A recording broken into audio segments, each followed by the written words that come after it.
Yiaga Africa, a civil society organization, has called on the Independent National Electoral Commission to carry out a comprehensive audit of the Federal Capital Territory February 12, 2022 elections.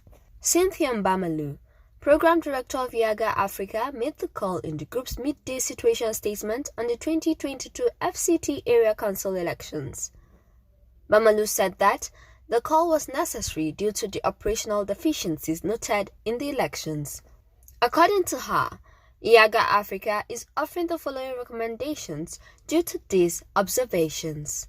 Our findings as at 1 p.m. on election day. Late opening of polling units due to poor logistics and election security problems. While polling officials arrived early in some polling units, Yiaga Africa observers reported late commencement of polls in several polling units due to logistics issues. Polling officials encountered difficulty in locating assigned polling units. The logistics hiccups was exacerbated with the late arrival of police officers at registration area centers. For instance, several polling units in the Abuja Municipal Area Council, especially in Gwarimpa or Ronzo Ward, opened late as polling officials couldn't deploy without security protection. On average, accreditation and voting commenced at 10 a.m. in most polling units observed. Functionality of the bimodal voter accreditation system.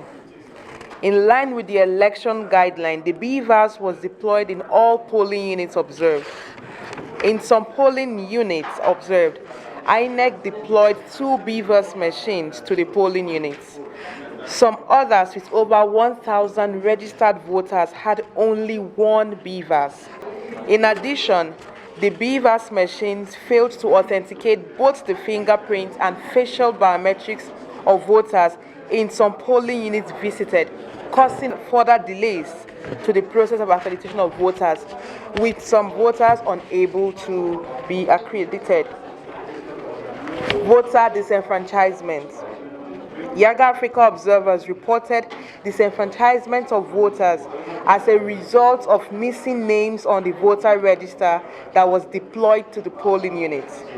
In the centers where the disenfranchisement occurred, the voters were holders of valid permanent voters card assigned to those polling units, and the INEC online voter verification portal verified their registration status.